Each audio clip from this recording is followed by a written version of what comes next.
지난주에는 기도의 사람은 하나님을 기다리는 사람이다 라고 함께 나누었죠. 근데 오늘은 하나님을 경외하는 사람에 대해서 함께 나누도록 하겠습니다.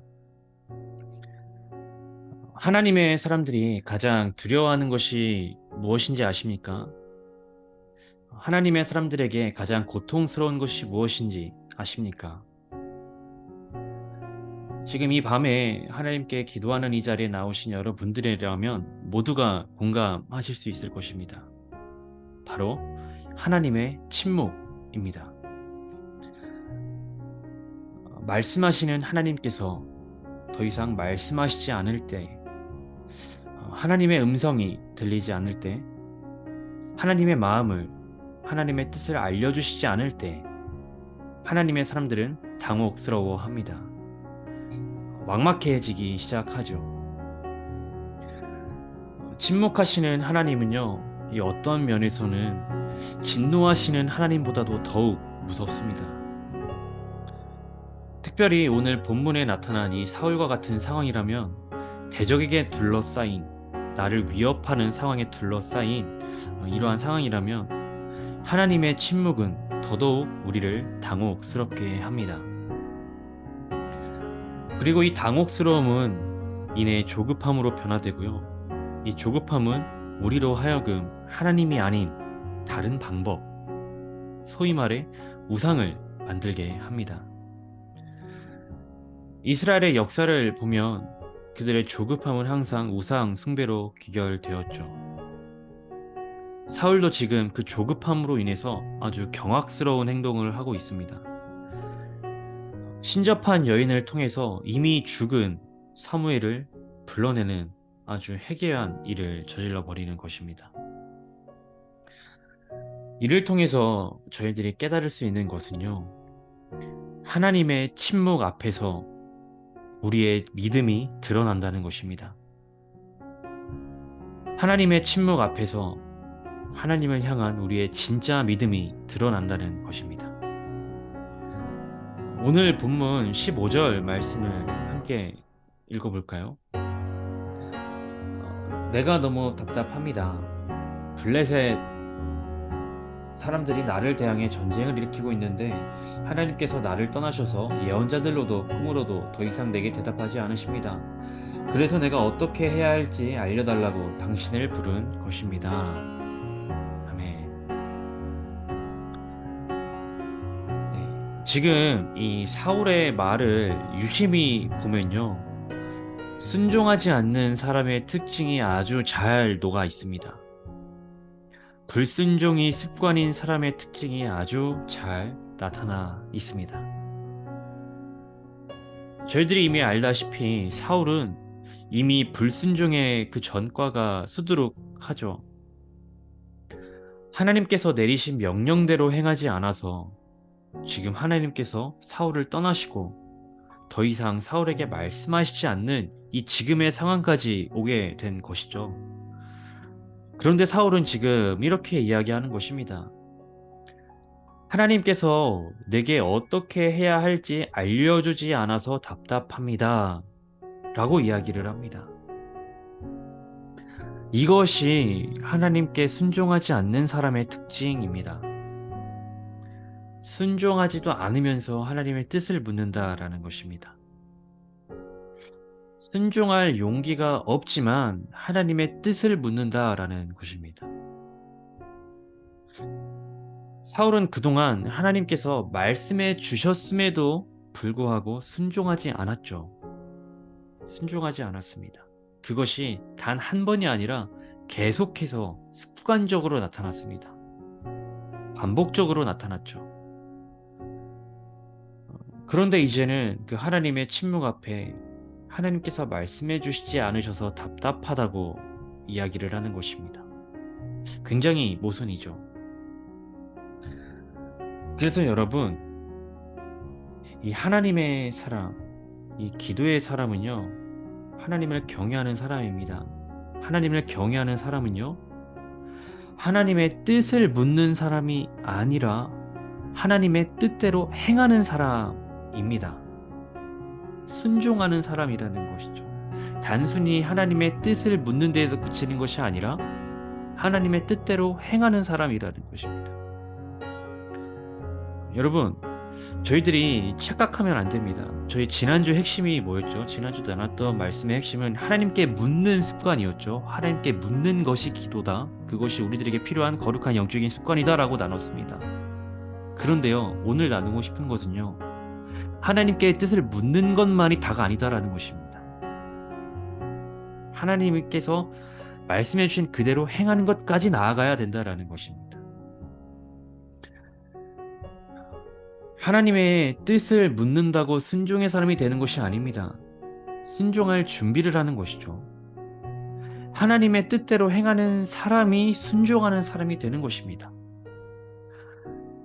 그래서 우리에게는요, 이 하나님의 뜻을 묻기 위해서 하나님의 뜻대로 행할 수 있는 용기가 동시에 필요한 것입니다. 하나님의 뜻을 묻는다는 것은요, 내가 우선 하나님의 말씀을 들어보고 따를지 말지를 결정한다는 것이 아니라 내가 원하는 방향으로 인도하시지 않는다고 하더라도 내가 그 길을 걸어가겠나이다 라는 결단이 이미 전제된 기도입니다. 이것이 하나님께 뜻을 묻는 기도라는 겁니다. 현재 여러분이 하나님께 묻고 있는 기도는 이 사울처럼 나에게 닥친 상황을 모면하기 위한 기도입니까? 아니면 하나님의 뜻대로 순종하기 위한 기도입니까? 오늘 이 본문의 상황에서 보면 지금 이 사울이 처한 상황에서 하나님께서 사울에게 말씀을 해주신다고 하더라도요, 사울이 그 하나님의 말씀에 순종한다는 보장을 할 수 없죠. 사울은요, 만약에 그것이 내 마음에 들지 않으면 순종하지 않을 것이 뻔하기 때문입니다. 그럼에도 불구하고요, 사울은 하나님의 뜻에 온전히 순종할 마음이 없음에도 불구하고 하나님의 뜻을 묻습니다. 왜냐하면 이 위험한 상황을 모면해야 되기 때문이죠. 블레셋 군대에게 둘러싸인 이 상황을 모면해야 하기 때문입니다. 축복합니다. 저는 여러분들이 사울처럼 이 지금의 상황을 모면하기 위해서 하나님의 뜻을 묻는 것이 아니라 하나님께 순종하기 위해 하나님의 뜻을 묻는 기도의 사람들이 되기를 주님의 이름으로 축복합니다. 하나님께서는요, 지금 사울에게 침묵하고 계십니다. 그리고 사무엘은 하나님께서 왜 사울에게 말씀하시지 않으시는가 그 이유에 대해서 친절하게 이야기를 해주고 있습니다. 16절에서 18절 말씀입니다. 함께 읽어보도록 하겠습니다. 그러자 사무엘이 말했습니다. 왜 내게 묻느냐? 지금 여호와께서 너를 떠나 내 원수가 되지 않으셨느냐? 여호와께서는 나를 통해 말씀하셨던 일을 그대로 행하셔서 내 손에서 이 나라를 찢어내어 내 이웃 다윗에게 주셨다. 내가 여호와의 말씀에 순종하지 않고 여호와의 진노를 아말렉 사람들에게 쏟지 않았기 때문에 여호와께서 오늘 내게 이렇게 하신 것이다. 아멘.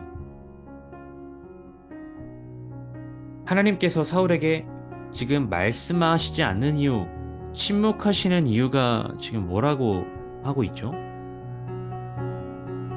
사울이 여호와의 말씀에 순종하지 않았고 그로 인해 여호와께서 사울의 원수가 되셨기 때문이다 라고 이야기를 합니다. 하나님의 원수가 되었다.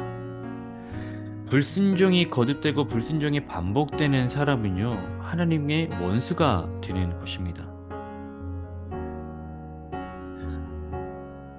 여러분, 이 하나님의 원수가 되었다, 이 말은요, 하나님의 백성에 있어서는요, 사형 선고보다도 끔찍한 판결입니다. 이제는 내가 하나님의 원수가 되었다는 것은요, 그동안 하나님께서 내 원수들을 향해 선포하셨던 그 모든 심판의 메시지들이 이제는 나를 향한다라는 것입니다. 고스란히 나를 향하게 된다라는 것입니다. 19절의 말씀을 보면 여호와께서는 이스라엘과 너를 블레셋 사람들의 손에 넘겨주실 것이다. 내일 너와 너의 아들들은 나와 함께 있게 될 것이다. 또 여호와께서는 이스라엘의 군대를 블레셋 사람들의 손에 넘겨주실 것이다. 라고 사무엘을 통해 말씀하고 계시죠. 이스라엘의 군대를 블레셋 사람들의 손에 넘겨주실 것이다. 이 굉장히 익숙한 하나님의 말투죠. 이 비슷한 말투를요, 다윗에게도 저희들이 찾아볼 수 있습니다. 하나님께서 다윗에게는 이렇게 말씀하십니다. 다윗에게는요, 블레셋을 너에게 넘겨줄 것이다. 너의 원수들을 너에게 넘겨줄 것이다. 라고 말씀하세요. 그러나 사울에게는요, 너를 원수에게 넘겨버릴 것이다. 라고 말씀하시는 것입니다. 하나님의 원수가 된다는 것은요, 그동안 하나님과 함께 걸어왔던 그 모든 순간들이 이제는 반대 방향으로 완전히 역행된다는 것입니다. 완전히 역전된다는 것입니다. 하나님과 서로 다른 완전 반대 방향의 길을 걸어가게 된다는 것이죠. 우리는 이 사울을 보면서요, 한 가지를 경계하게 됩니다. 굉장히 무서운 사실을 깨닫게 됩니다. 하나님께서 세우신 사람도 하나님의 원수가 될 수 있다라는 것입니다. 사울뿐만이 아니라 이 이후에 이스라엘의 역사를 보면요, 하나님의 택하심을 받은 족속인 이스라엘이 하나님의 원수가 되어버리는 시기가 있습니다. 하나님의 원수가 된 이스라엘은요, 사울과 마찬가지로 그들의 처지가 완전히 역전되어 버렸습니다. 이집트에서의 종살이로부터 벗어나 홍해를 건넜던 그들이었지만 하나님의 원수가 되자 그들은 다시 아수르의 바벨론의 종으로 노예로 끌려가게 되죠. 또다시 노예의 삶이 시작되는 것입니다. 그런데 그들은요, 또다시 노예로 끌려가면서 하나님께 울부짖습니다. 어떻게 울부짖냐면요, 하나님, 도대체 어디 계십니까? 우리가 이대로 이렇게 끌려가면 하나님의 명성이 떨어지는 것이 아닙니까? 하나님께서 패배하시는 것이 아닙니까? 그러니 우리를 구원해 주십시오. 이렇게 울부짖습니다. 그런데 여러분, 과연 이 이스라엘의 패배가 하나님의 패배를 의미할까요? 오늘 본문을 보더라도요, 이 사울의 실패가 하나님의 실패를 의미하는 걸까요? 아니죠. 하나님은요, 늘 승리하시는 분이십니다. 하나님은 늘 원수를 향해 승리하시는 분이십니다.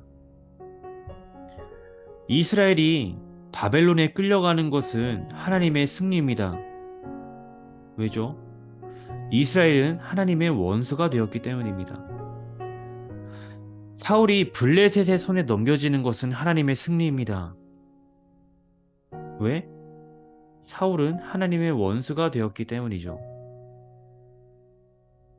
사울의 실패가, 사울의 죽음이 결코 하나님의 수치가 될 수 없는 것입니다. 이처럼요, 이 하나님의 구원은요, 항상 양면성을 가지고 있습니다. 이 하나님의 구원의 역사는요, 하나님의 원수에게는 심판의 역사입니다. 여호수아 시대에 이스라엘은 가나안 땅을 정복했죠.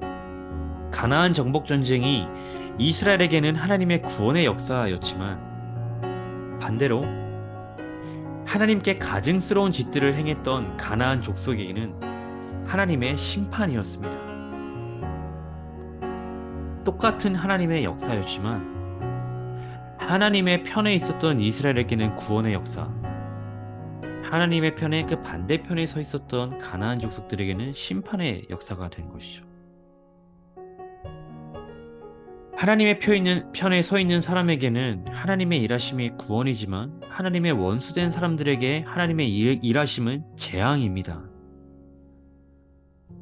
우리는 늘 하나님의 편에 서는 길과 하나님의 원수로 사는 길의 갈림길에 서 있습니다. 이 갈림길은 즉 순종의 길과 불순종의 길이죠. 축복의 길과 저주의 길입니다. 구원의 길과 심판의 길입니다. 구약의 말씀을 관통하는 주제가 바로 이 주제입니다. 이스라엘아 들어라. 너희 앞에는 두 개의 길이 놓여 있다. 하나님께 순종하는 길과 하나님께 불순종하는 저주의 길. 자, 너희는 어느 길을 걸을 것인지 너희 스스로 선택해라. 이것이 구약을 관통하는 주제 말씀이에요. 여러분, 이 하나님의 원수가 되는 길은요, 지속적인 불순종을 하는 것입니다. 불순종이 지속되고 마침내 그 불순종이 습관으로 자리 잡으면 우리는 하나님의 원수가 되는 것입니다. 우리가 승리하는 길은요, 하나님의 편에 서는 것입니다. 하나님의 편에 서지 않고 하나님의 승리를 경험하길 바라는 것은 어불성설이죠. 우리들은 착각하면 안 됩니다. 하나님께서 나를 통해 승리하시는 것이 아니라 이미 승리하시는 하나님께 내가 그 하나님의 편에 서는 것입니다. 여기에 있는 우리 기도의 사람들, 우리 한 사람 한 사람들이요, 하나님께 순종의 길을 걸으며 하나님의 편에 서는 여러분들이 되기를 주님의 이름으로 축복합니다. 나를 향하셨던 하나님께서 더 이상 나를 향하지 않는다면 그것만큼 두려운 것이 더 있을까요? 언제나 나를 위하셨던 하나님이 더 이상 나를 위하시지 않는다. 그것만큼 두려운 것이 있을까요? 그러나 안타깝게도요, 사울에게는 이러한 두려움이 없었습니다. 하나님께 버림을 받는 것에 대한 두려움이 없었습니다. 하나님과 멀어지는 것에 대한 두려움이 없었습니다. 사무엘이 언젠가 사울에게 말했습니다. 하나님께서 당신을 버리셨소 라고 이야기를 했습니다. 그러나 그 이야기를 듣는 순간에도 사울은요, 이스라엘 백성들 앞에서의 자신의 체면을 걱정했습니다. 하나님과 자신의 관계를 걱정하지 않았습니다. 하나님께 버림을 받은 사실에 충격을 받지를 않아요. 반면에 다윗은 어떨까요? 다윗도요, 사실 하나님께 엄청난 죄를 저지르죠. 자신의 그 충신의 아내를 얻기 위해서 충신을 전쟁터로 내몰아 세웁니다. 그리고 그 전쟁터에서 죽도록 내버려 두죠. 죽도록 설계를 합니다. 그리고는 그 충신의 아내를 자신의 아내로 취합니다. 얼마나 끔찍한 죄입니까? 어떻게 보면요, 사실은 제가 볼 때는요, 사울보다 더욱더 질이 나쁜 죄예요. 사울은요, 그래도 살인을 저지르지는 않았어요. 그냥 하나님이 말한 대로 하지 않았을 뿐이지, 그것이 물론 하나님 보시기에는 결정적인 죄이죠. 어쨌거나요, 다윗도요, 만만치 않은 죄를 지었습니다. 그런데 사울과 다윗의 결정적인 차이는요, 하나님과 멀어지는 것에 대한 두려움이 있는가 없는가 였습니다. 다윗은요, 이 하나님과 멀어지는 것을 극도로 두려워했습니다. 시편 51편은 유명한 다윗의 시편이죠. 충신의 아내 바세바를 범한 후에 간음한 후에 다윗이 지은 시편입니다. 그곳에 이러한 고백이 있죠. 나를 주님 앞에서 멀리하지 마시고 주의 성령을 내게서 거두지 마옵소서. 자신을 하나님 앞에서 멀리하지 마시라고 간절히 기도합니다. 다윗은요, 자신의 죄로 인한 하나님의 판결보다요, 혹여나 하나님께서 나를 떠나시면 어떻게 하나, 그것을 두려워했습니다. 하나님과 멀어지는 것을 두려워했죠. 이것이 하나님을 사랑하는 사람의 마땅한 반응입니다. 그리고 이것이 이러한 두려움이 있는 사람의 특징은요, 회개한다는 것입니다. 이것이 기도하는 사람의 특징입니다. 하나님을 경외함으로 회개가 끊이지 않는다라는 것입니다. 사울은 오늘 본문을 보더라도요, 사무엘상 28장 5절에서 19절을 읽어 본다고 하더라도요, 이 상황에서조차 돌이킴이 없습니다. 회개하지 않죠. 사실 사울이 진작에 하나님과 멀어지는 것에 대한 두려움이 있었다면 애초에 이 지경까지 오지는 않았을 것입니다. 여러분, 사울을 통해 우리는 무엇을 알 수 있느냐? 하나님에 대한 경외함이 없을 때 우리의 삶은 처참히 무너진다라는 것입니다. 더욱 끔찍한 것은요, 그것이 왜 처참한지도 모른다라는 것입니다. 우리도 사울처럼 넘어질 수 있는 존재입니다. 아니, 넘어질 수밖에 없는 존재이죠. 다윗도 넘어진 것처럼 말이죠. 우리는 매일매일 넘어집니다. 그러나 하나님께서 매일매일 손을 내미십니다. 사울의 치명적인 실수는요, 넘어진 것이 아닙니다. 이 불순종으로 넘어진 것이 사울의 실수가 아니에요. 넘어졌을 때 하나님께서 내미신 손을 붙잡지 않았다라는 것입니다. 그것이 사울의 치명적인 실수입니다. 넘어지지 않는 것이 물론 중요하죠. 넘어지지 않는 것 중요합니다. 죄를 짓지 않는 것 물론 중요합니다. 그런데 그것보다 우리가 더욱더 붙잡아야 할 것은요, 회개하는 것을 포기하지 않는 것입니다. 회개하는 것을 멈추지 않는 것입니다. 하나님께로 돌이키는 것을 포기하지 않으시기를 바랍니다. 넘어질 때마다 그 넘어진 사실에 좌절하지 마시고요. 넘어질 때마다 손을 내미시는 하나님의 은혜에 감사할 수 있는 우리들의 삶이 되기를 축복합니다. 날마다 기쁜 마음으로 하나님께 돌이키는 우리 모두의 삶이 되기를 주님의 이름으로 축복합니다.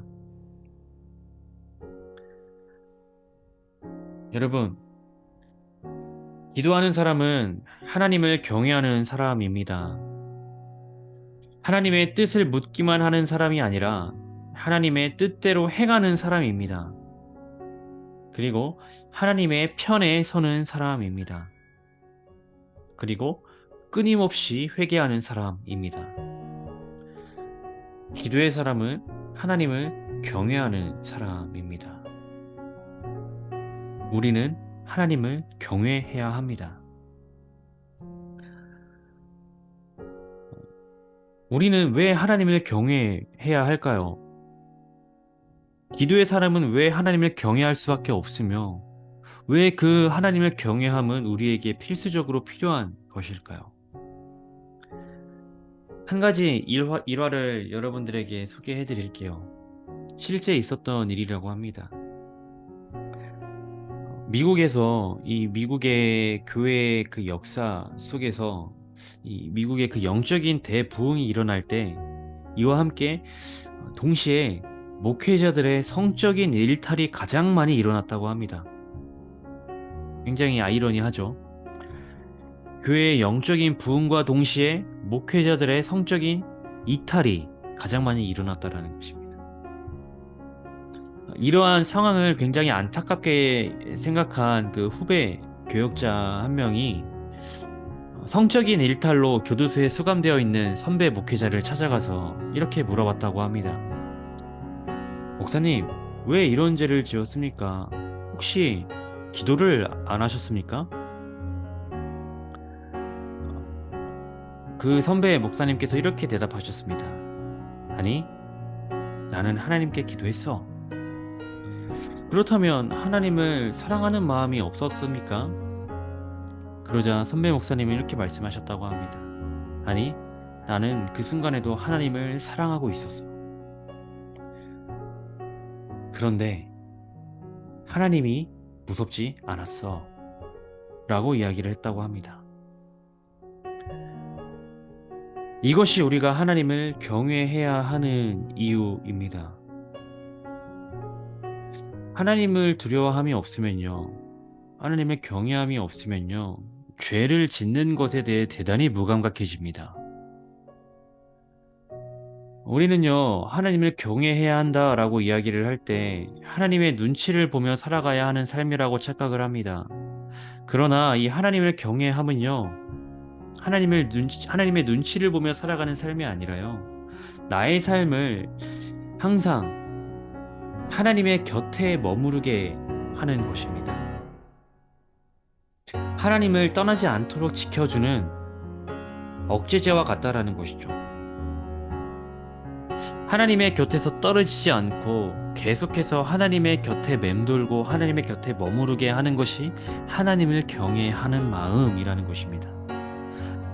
하나님을 경외함이 없을 때 우리의 삶은요, 걷잡을 수 없을 정도로 엄청난 속도로 삶이 무너지기 시작합니다. 왜냐? 하나님과 멀어지는 것이 두렵지 않기 때문입니다. 더욱 무서운 것은 그러한 삶이 왜 잘못되었는지를 전혀 인식하지 못한다라는 것입니다.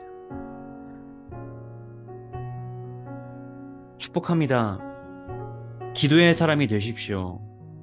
하나님을 경외하는 사람들이 되십시오.